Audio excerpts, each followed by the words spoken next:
히브리서 8장 5절부터 13절 말씀을 가지고 기억 속 자아의 치유, 이렇게 하나님 말씀 증거하겠습니다. 기억 속의 자아의 치유. 네. 여러분, 기억하면 과거에 좋은 기억이 많이 있습니까? 나쁜 기억이 많이 있습니까? 과거에 기억 속에 내가 좋다고 기억되는 이런 여러 가지 상황들이 있을 겁니다. 네, 합격했다든지, 결혼했다든지, 사업에 성공했다든지, 로또를 맞았다든지. 그냥 나쁜 기억은 여러 가지겠죠. 군대에서 힘들었다든지, 시험에 떨어졌다든지, 이런 것이 있겠죠. 또 과거에 어렸을 때 성장기 부모로부터 많이 구타를 당했다든지, 학대를 당했다든지, 이런 것도 나쁜 기억일 수 있습니다. 하나님은 우리의 기억 속에서 우리를 사랑한다는 것을 보여주기 원하십니다. 과거를 해석하고 하나님의 뜻으로, 하나님의 마음으로 과거를 해석하고 이해했을 때 우리가 우리의 현재의 삶도 또 그렇게 복되고 스트레스도 적고 또 그렇게 삶을 잘 정리하고 하나님 나를 사랑하신 것을 내 과거의 삶 속에서 발견하고 이해했을 때 내 삶이 기쁘고 또 미래도 좋은 미래가 확보된 거죠.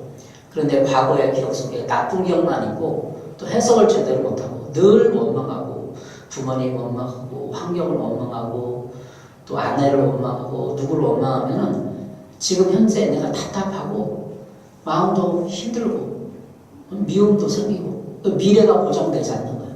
하나님 우리를 사랑하시되 지금 현재 과거와 현재의 문제를 통해서 미래를 보게 만듭니다. 미래를 우리가 좋은 미래를 하나님과 살아가기 원하면 치유를 받아야 돼요. 그래서 기억 속에서 하나님 나를 어떻게 사랑하고 나를 어떻게 돌봐줬는지 우리가 들어가서 생각해보고 묵상해보고 연구해보고 나를 발견하면 좋은 미래가 보장이 되는 거죠.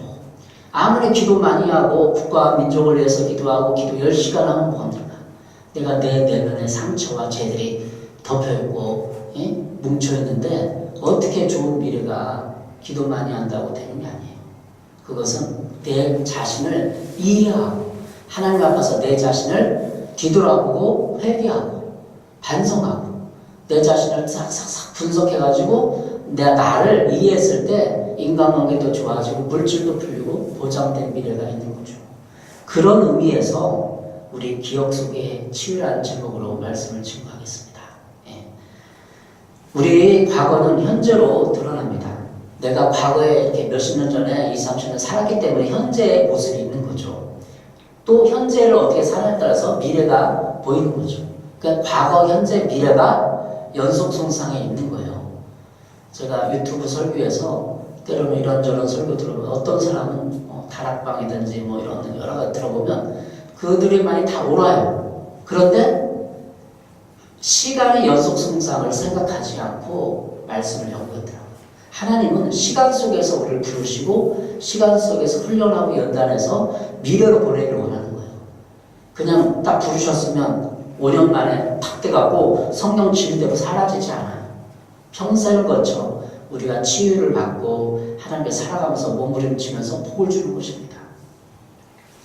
삶 전체가 나의 지나온 과거의 삶에 영향을 미칩니다. 뿌리 없는 나무를 생각할 수 없듯이 과거를 배제하고 현재를 이야기할 수 없습니다. 기억이라는 단어는 그 단어 속에 과거를 이미 내포하고 있습니다. 기억난다 그러면 과거가 생각나는 거잖아요. 기억의 사전적 의미는 기억은 과거의 경험을 인간의 정신 속에 간직하고 되살리는 것입니다. 12절에 기억이라는 단어가 나옵니다. 오늘 본문 12절 내가 그들의 불의를 궁히 여기고 그들의 죄를 다시 기억하지 아니하리라 하셨느니라. 그들의 죄를 기억하지 않겠다 하나님이 말씀합니다. 12절에 하나님이 이스라엘 백성의 죄를 다시 기억하지 않는다는 것은 새 언약을 통해 다시 말해주는 것입니다. 성경에는 기억이라는 단어가 아주 많이 쓰였습니다. 구신구약 전체를 통해서 하나님 편에서 기억하는 것과 사람 편에서 기억하는 것은 두 가지 면에서 성경에 쓰이고 있습니다. 하나님 우리의 죄를 우리의 모든 것을 기억해 주십시오 이렇게 기도하는 내용이 많고 하나님이 우리를 기억한다, 기억하지 않는다라고 얘기하는 내용이 많이 있어요. 하나님은 우리의 과거의 죄를 긍휼히 여기고 우리의 죄를 다시 기억하지 않으신 분이십니다. 이런 사람들의 악순환의 고리, 죄를 짓고 또 이렇게 모양으로 이렇게 계속되는 악순환의 고리를 끊으신 분은 바로 예수님이십니다.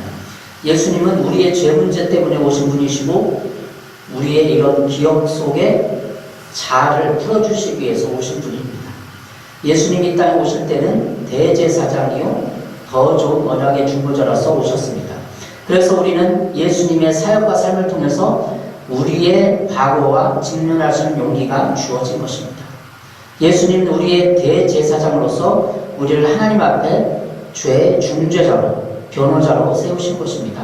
오늘 본문 히브리서 8장 1절에 대제사장이 나옵니다. 8장 1절부터 13절까지는 대제사장인 예수님을 설명하고 기록한 내용들입니다. 그래서 예수님은 우리에게 과거의 죄의 문제에 있어서 대제사장 역할을 해주신 분입니다. 우리의 과거는 죄와 연관되어 있습니다. 연관되어 있죠. 과거의 죄를 변호하고 새 언약의 다리를 놓아주신 분이 바로 예수님이라는 것입니다. 요즘 치유를 많이 이야기하는데 치유에 있어서도 예수님이 기초를 놓으신 분입니다. 예수님은 죄와 사망 권세를 이기신 분이고 예수님은 우리의 상처와 관계된 모든 죄들을 해결하신 분이십니다. 기억의 치유는 하나님의 이런 성품에 근거하는 것입니다. 하나님은 과거에 우리의 죄를 기억하지 않으시는 분입니다. 하나님은 죄인을 긍휼히 여기시는 분이십니다. 12절에 내가라는 표현이 있습니다. 내가 그들의 불의를 긍휼히 여기고 하나님이 이런 성품과 속성 때문에 우리가 치유되는 것입니다. 하나님이 내가 너의 죄를 기억하지 않겠다. 하나님이 선언하는 거죠. 우리는 과거부터 쌓아올린 죄가 있습니다. 우리는 이것을 상처라고도 말하는데 죄는 상처와 관계 있습니다. 부모가 아이를 양육할 때 부모가 죄를 짓습니다. 그래서 아이는 부모의 죄 때문에 상처를 받는 것입니다. 부모가 아이를 꾸짖어나고 할 때 막 학대하고 그 한 가지 잘못한 이런 것을 갖다가 막 확대해서 인격을 무시하고 막 한다는 거죠. 이게 부모가 아이한테 죄를 짓는 거예요. 그 죄를 통해서 아이는 상처를 받는 거죠. 유교적인 가정에서 아버지가 또 어머니가 유교적인 어떤 이런 사상 가치관 때문에 아이를 편애하거나 또는 여자이기 때문에 이거 안 돼. 이거 이거 죄를 짓는 거예요. 그런데 그 아이는 받아들일 때 상처를 받는 거죠. 또한 아이가 자라면서 그 아이가 가진 죄성 때문에 그 아이의 죄가 증가하는 거죠. 증가하는 겁니다. 인간은 죄인이고 그래서 어쩔 수 없는 연약함이 있습니다. 부모가 아이를 낳아 기를 때 누가 이 아이가 문제아가 되고 나중에 사회에 물을 익히는 사람이 되리라고 생각을 하고 키우겠습니까? 바로 우리 인간의 죄성 때문에 아이에게 죄의 영향력이 전달되어서 아이가 상처가 쌓이고 그 상처는 더 큰 죄를 불러오게 되는 것입니다. 항상 아이는 자기 본질적으로 자아 중심성이 있기 때문에 자기 중심으로 생각하고 사고하고 감정을 표출하기 때문에 아이가 항상 죄성이 있어요. 그런데도 부모가 거기에다가 죄를 더 전가시키고 하는 거죠. 우리는 예수님의 새 언약을 통해서 치유됩니다. 그럼 이렇게 죄 반복되는 각에 전달되는 이런 죄의 경로를 우리가 봤는데 예수님은 새 언약을 통해서 치유한다는 거죠. 그러니까 치유하는데 우리가 그냥 상처받은 것을 뭐 이렇게 하고 그런 게 아니라 치유에도 기본 골격이 있고 뼈대가 있는 거예요. 신학이 있는 거죠. 다시 말하면 새 언약이라는 그것을 통해서 우리 치유의 기본을 넣는 거죠. 신학을 넣는 거죠. 예수님은 누구이십니까? 우리의 구원자, 우리의 지도자, 우리의 하나님의 아들 되시는 거죠. 치유를 위해서는 이것으로 부족합니다. 왜냐하면 치유는 과거에 내 자아를 치유하기 때문입니다. 치유를 위해서는 예수님의 이미지와 기능이 필요합니다. 치유자로서 예수님을 말고 더 필요한 것입니다. 바로 대제사장이신 예수님입니다. 예수님은 우리의 대제사장이라고 1절에 말하고 있습니다. 6절에 예수님은 더 좋은 언약의 중보자라고 말씀하고 있습니다. 예수님은 대제사장이시며 더 좋은 언약의 중보자이십니다. 이 사실이 치유에 엄청난 사실을 가져옵니다. 치유는 그냥 우리의 심리적인 기술을 이용해서 얻는 것이 아닙니다. 치유는 새 언약이 필요합니다. 새 언약의 특성은 10절에 나와 있습니다. 10절을 제가 읽어보겠습니다. 또 주께서 이르시되 그날 후에 내가 이스라엘 집과 맺을 언약은 이것이니 내 법을 그들의 생각에 두고 그들의 마음에 이것을 기록하리라. 나는 그들에게 하나님이 되고 그들은 내게 백성이 되리라. 하나님의 법을 우리의 생각과 마음에 기록을 했다는 거예요. 하나님의 법을. 그래서 다시 하나님과 새로운 언약을 맺는데 그들은 나의 백성이 된다는 거예요. 이게 새로운 언약이죠. 그런데 이것은 이스라엘 역사를 통해서 옛 언약이 실패하고 있음을 알 수 있습니다. 왜냐하면 이스라엘 역사를 통해서 계속적인 불순종과 우상숭배를 통해서 이스라엘을 망하고 말았습니다. 역사가 망했죠. 그래서 하나님은 예레미야를 통해서 옛 언약이 잘못되었음을 지적하고 있는 것입니다. 8절입니다. 그들의 잘못을 지적하여 말씀하시되 주께서 이르시되 볼지어다 날이 이르니 내가 이스라엘 집과 유다 집과 더불어 새 언약을 맺으리라. 시내산 언약, 이스라엘의 많은 하나님과의 그 언약이 이스라엘 역사를 통해서 증명된 게 뭐냐면 인간은 그 언약을 지킬 수 없다는 거예요. 결코 십계명에 나와 있는 그 모든 명령과 구례와 율법, 이 모든 것을 지킬 수 없다는 것이 이스라엘 역사를 통해서 말씀해 주신 겁니다. 새 언약의 특징은, 그래서 새 언약이 필요한 거죠. 새 언약의 특징은 10절에 나와 있는 하나님의 법이 생각에 있고 그것을 마음에 기록했다는 것입니다. 그래서 우리는 우리의 생각과 마음의 작용을 통하여서 하나님의 법을 정면으로 모르거나 부인할 수가 없게 되었습니다. 예수를 믿으면 다 성령님이 내 마음에 내주하고 찾아오셔서 성령님을 통하여서 생각과 마음을 다스리고 생각과 마음 속에서 우리가 하나님을 찾고 상처를 치유받을 수 있다는 것입니다. 다시 말하면 우리는 우리의 생각과 의지 그리고 양심의 작용으로서 하나님을 섬기며 살아가게 되었습니다. 그 이전의 옛 언약은 모세의 돌판에 있어서 십계명 돌판에 있었죠. 이것을 자기 마음의 작용으로 가져오려면 여러 과정이 필요했습니다. 먼저 말씀을 암송해야 됐습니다. 구약의 율법을 암송해서 자꾸 이 지성 속에 마음 속에 가지고 왔어야 돼서 구약 사람들은 율법을.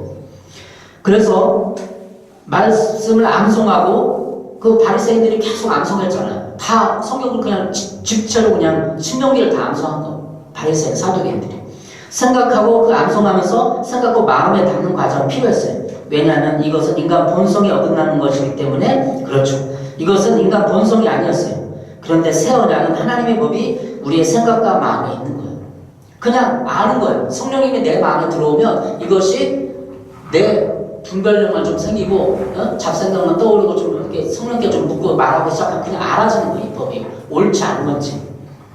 따라서 언약의 새 약속을 따라 우리 마음에 진리의 빛을 비추어서 우리가 치유를 경험하게 되는 것입니다.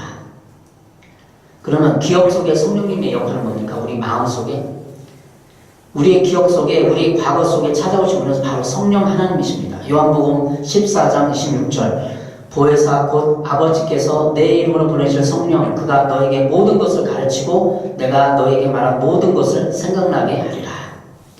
예수님이 말한 것, 다시 말하면 넓은 의미에서 성경 모든 말씀에 있는 모든 것을 생각나게 한다는 거예요. 성령님이 와서 우리의 지성에 생각을 비추고 생각하게 해준다는 거예요. 그래서 당신이 왜 이렇게 못 살았어? 심판대 앞에서 가서 부인할 수 없는 거예요. 우리에 대해 생각이 있는데 하나님의 마음과 지성과 모든 의지 속에 다 있는데 부인할 수가 없는 거예요. 예수를 믿으면 우리가 죄에 대해서 분별에 대해서 말할 수가 없는 거예요. 그러니까 성령님 내 안에 계시니까 마음의 생각에 성령 하나님은 우리를 가르치고 우리를 생각나게 하십니다. 성령님은 하나님의 영이요 성경에는 그리스도 영이라고도 말하고 있습니다. 성령님은 이렇게 그리스도 영으로서 말해지는데 그리스도의 사역을 완성하기 위해서는 사역을 한 것이죠. 성령님은 과거, 현재, 미래의 시간 속에서 사역하십니다. 요한복음 14장 26절에 생각나게 하신다는 것은 과거의 것을 생각나게 하는 것입니다.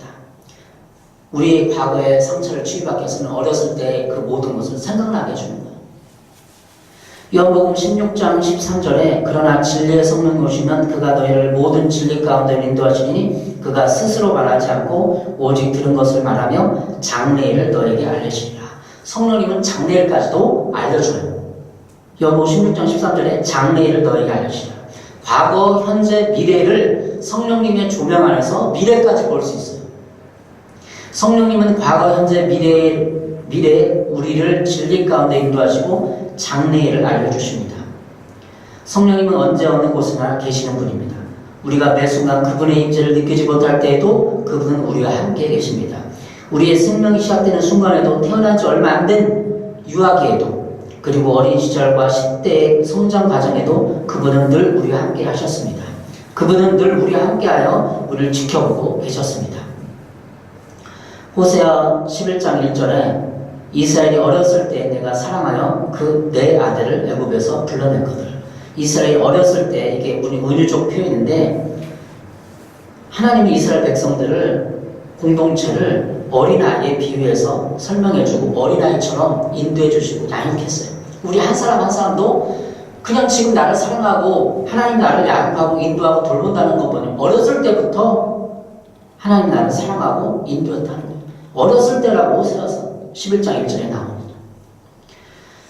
치유사역에 있으면 실제가 뭡니까? 그러면 어렸을 때부터 그 사랑했다고 돌봤다는 게 뭐예요?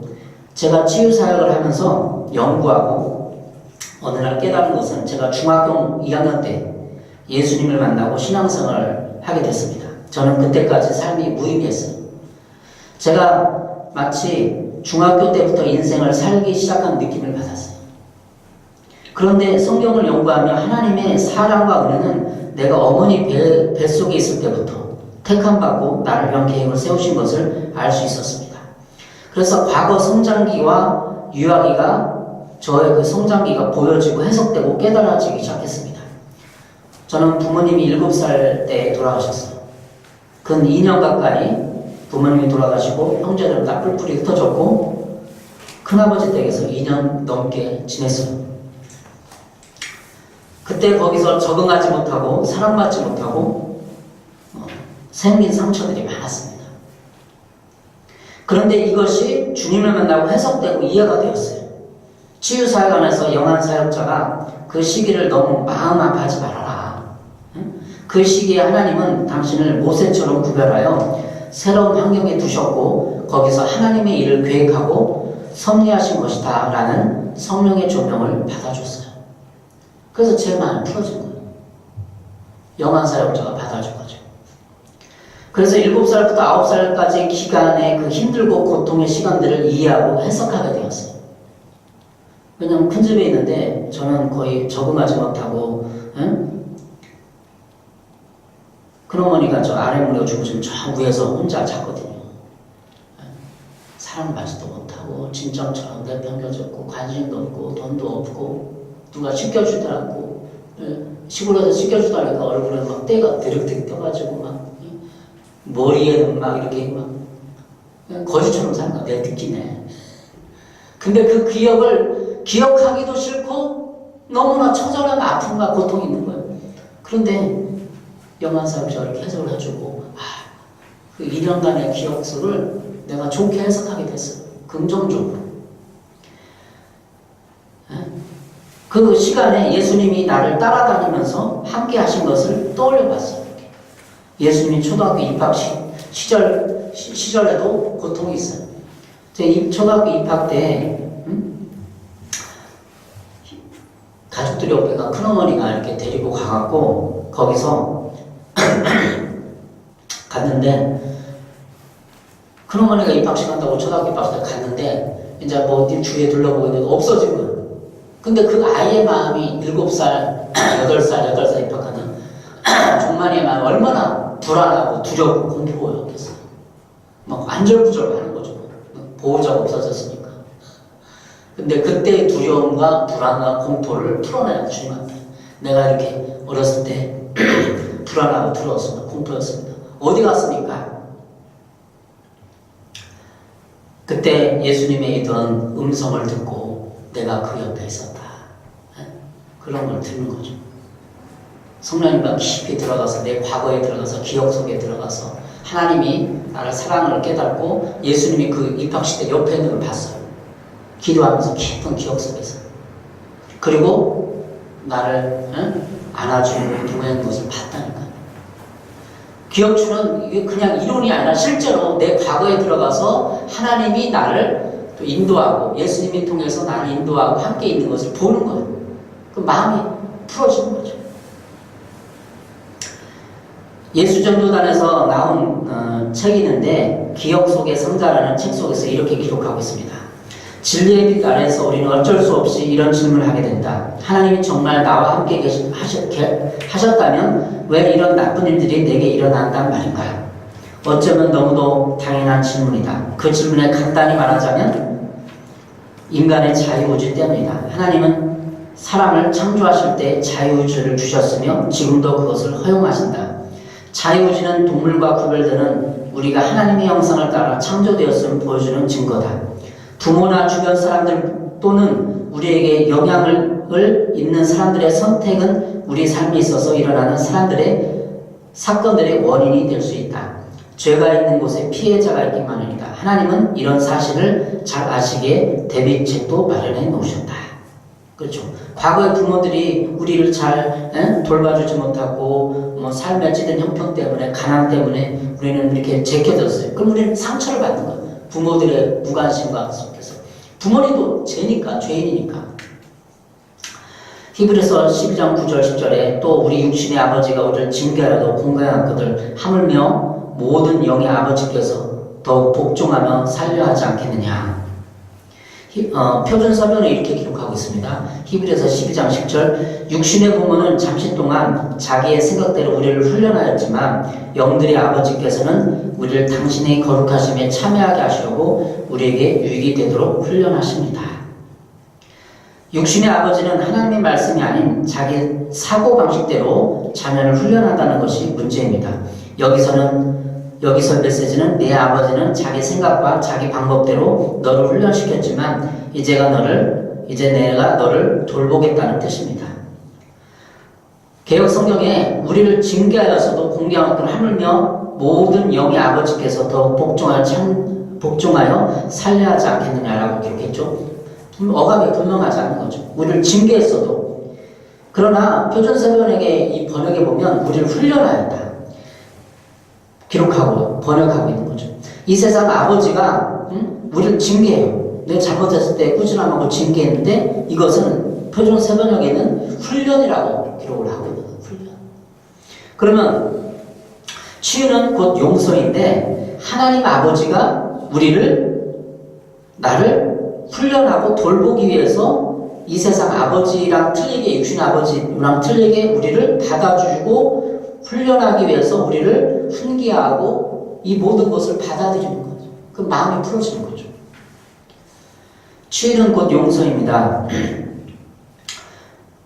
나에게 잘못한 사람, 성장기에 나에게 상처 주었던 부모, 형제를 용서하는 것입니다. 용서를 하기 위해서는 하나님의 사랑과 자비가 필요합니다. 하나님이 나를 얼마나 사랑하는지 아버지의 사랑이 필요합니다. 그리고 예수님의 십자가 희생과 피가 필요합니다. 예수님의 십자가의 사랑이 필요합니다. 예수님이 십자가에서 사람을 용서했기 때문입니다. 누가복음 23장 34절입니다. 이에 예수께서 이르시되 아버지 저들을 사하여 주옵소서 자기들이 하는 것을 알지 못합니다. 우리도 용서에 있어서 예수님처럼 기도해야 합니다. 아버지 저 사람은 자기들이 하는 것을 알지 못합니다. 이렇게 기도해야 합니다. 주님 아버지를 용서합니다. 아버지 어머니는 모르고 나를 편애했고 학대했고 모르고 폭력을 행사했습니다. 그러니 용서해 주세요. 이렇게 기도할 수 있어야 됩니다. 이렇게 하는 것이 내 아이를 망칠 수 있다면 왜 그렇게 합니까? 부모들이. 인간은 알면서도 죄를 짓고 모르고서 얼마나 죄를 지어 아이를 학대하고 짓밟고 모욕하고 공격합니까? 우리를 한번 뒤돌아봐야 돼. 우리가 아이를 어떻게 양육하고 있는지 또 부모로부터 나는 어떻게 양육받았는지 학대하고 짓밟고 모욕하고 이게 다는 아니지만 몇 프로 섞여 있다면 그게 죄라는 거죠. 우리는 우리의 과거의 직면에서 이렇게 다 용서로 풀어야 합니다. 용서했다는 마음 가지고는 안 됩니다. 그냥 뒤돌아보고 하나님 앞에 직접 용서를 입으로 선포해야 합니다. 내 입으로 직접 용서를 말하고 선언해야 합니다. 치유는 그저 눈물을 흘리고 감정을 맛보고 나에게 상처 준 사람에게 불쌍한 마음 가지는 것이 안 됩니다. 그렇게 가지고서는 안 돼요. 내가 하나님 앞에 직접 언급해서 용서를 말하고 선언해야 합니다. 그래야 마귀의 참소를 막고 다시는 그곳에 악한 영들이 역사를 하지 않게 됩니다. 그런데 우리가 기억 안 나는 시절 4살, 5살 때 어떻게 합니까? 그 이전에 그래서 절대적인 성령님의 조명이 필요합니다. 기억 초연은 과거의 큰 굵직한 사건을 풀어내는 것입니다. 또 인생의 한 시기마다 내가 그때의 삶을 적어놓고 그때의 감정과 느낌을 갖고 용서로서 풀어내야 합니다. 그래서 영학이, 유학이, 초등기, 중고등학교 시절, 성인기 등을 다양하게 분석하고 이해해야 합니다. 그래서 죄와 상처들을 성령님의 조명을 통해 발견하고 해결해야 합니다. 내가 치유받고 싶다 그러면 어렸을 때부터 유아기 또 초등기 이렇게 적어야 돼요. 삶을 적고 내가 부모로부터 어떤 양을 받았는지 학대는 받지 않았는데 다 기록을 해서 분석을 해야 돼요.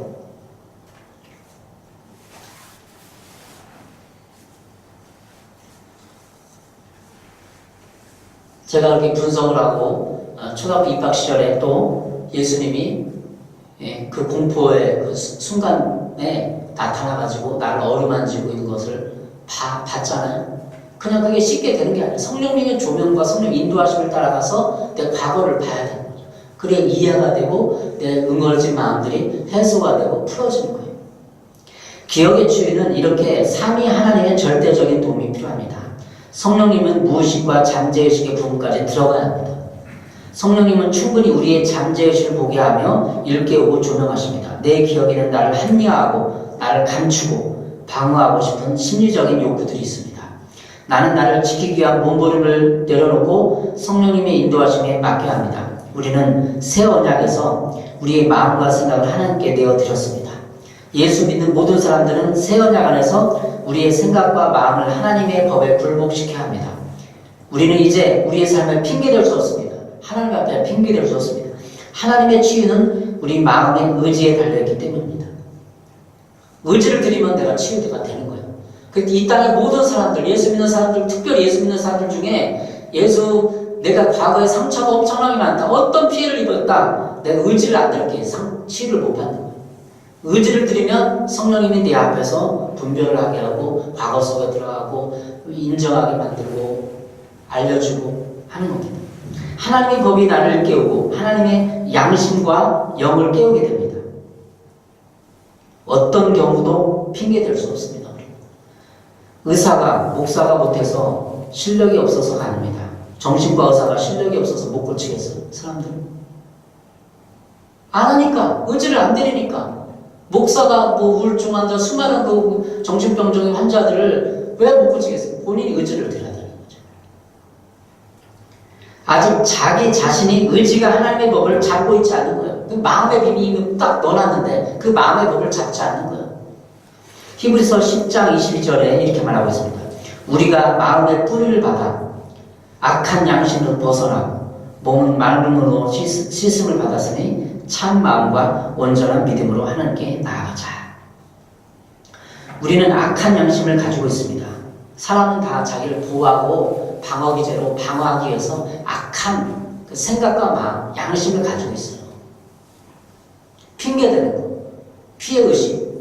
나는 다 피해받았다. 부모로부터, 가족 다 피해받았다. 자기가 준 피해는 어디 있네? 이게 악한 거예요. 자기가 준 거는, 자기가 준 상처는 생각지 않고 다 피해받았대.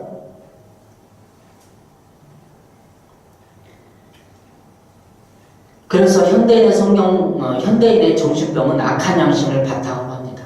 이중인격, 성격장애, 경계성 성격장애, 각종 현대인의 질병은 다 예수님의 피와 사랑으로서 치유될 수 있습니다.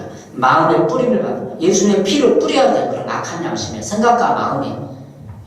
예수님의 그냥 피는 그냥 이렇게 막, 그런 피가 아니라 예수님의 그 마음, 예수님의 생각, 사상, 예수님의 사랑, 예수님의 대제사장으로서 사람들을 다 용서하고 긍휼히 여기고 불쌍히 여기고 대제사장을 보는 거예요. 모든 제사장의 대표로서 다 모든 그 통치권을 가지고 있는 모든 사람을 다 이해하고 덮고 긍휼히 여겨야 대제사장이 되는 거 아니에요. 불쌍히 여겨야. 왜 자기가 피해의식에 못 벗어납니까? 모든 사람을 다 나에게 상처줬다고 생각하니까 못 벗어나는 거예요.